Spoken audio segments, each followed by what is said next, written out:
Today, we are going to dive into reckless and wasteful spending of our federal government, particularly when it comes to foreign aid. The United States should not be the sugar daddy for the entire world, especially not for countries and organizations who act contrary to our nation's beliefs. Our country is $36 trillion in debt, yet we continue to send billions of dollars overseas, often funding projects that are not just useless, but in many cases actively harmful. Taking the path to fiscal responsibility is often a lonely journey, but thanks to Elon Musk and Doge, they've brought to light the waste that I've been highlighting for over the last decade. Every year I release my Festivus report to expose the ridiculous spending of the federal government, and this past year was no exception.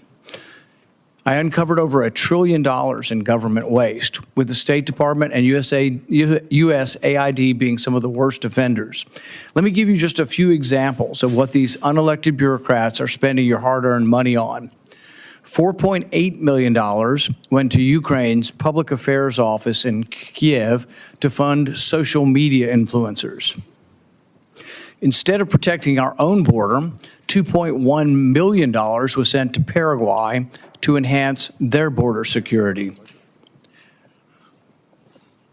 USAID also funded a group of Ukrainian women-led designers to travel to the Paris Fashion Show. I don't know about you, but I'd imagine Ukrainian women have more important things to worry about than appearing in the Paris Fashion Show. USAID spent $2 million on transgender surgeries, hormone therapy, and gender-affirming care in Guatemala. $3 million was spent to promote girl-centric climate action in Brazil. And I'd love to picture what a conversation about girl-centered climate action looks like. It's like, hey, Barbie, do you know what girl-centered climate change is? Since when do we believe arguments need to be tailored for girls to understand? How insulting to women at large that they think there are special arguments for girls to understand that are different than boys. $25,000 to fund a transgender opera in Colombia. Was nobody in Colombia willing to buy a ticket? USAID spent $32,000 in Peru to create a comic featuring a trans hero to address social and mental health issues. What does that have to do with diplomacy? $20,000 to fund a DEI program for a drag theater in Ecuador. $20 million was spent to produce a new Sesame Street show in Iraq. USAID spent $6 million to promote a project boosting sustainable tourism in Egypt. I guess the U.S. is now the travel agent for the entire world, since they spent $50 million on Tunisia's tourism, even though it's already one of the most visited countries in Africa. USAID gave $87.9 million to help Afghans farm, and incidentally, farm poppy, the plant from which opium is extracted.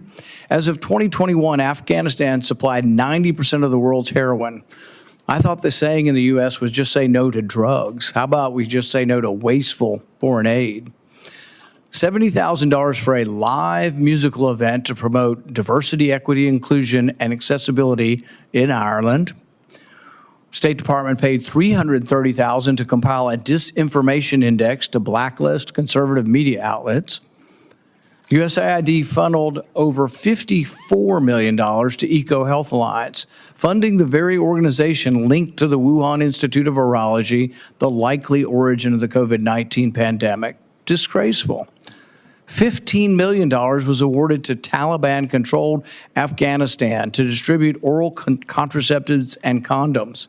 There's still a $3 billion fund for Afghan reconstruction that have tried to take that money to pay for other things that the government is spending money on, and yet there's been resistance by the other side to deplete that fund and say, we're done funding things in Afghanistan. This is just the tip of the iceberg.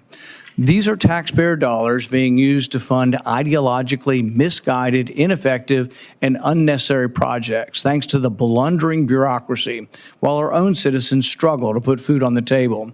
This is not what our government was designed to do. The U.S. government is not a charity, and it should not be doling out cash to foreign organizations, some of which actively oppose the United States with no oversight and we don't have the money to give. We're borrowing the money we send.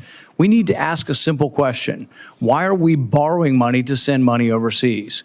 Even if USAID eliminated the crazy left-wing grants for trans operas, it still makes no sense to borrow money to then turn around and send it overseas.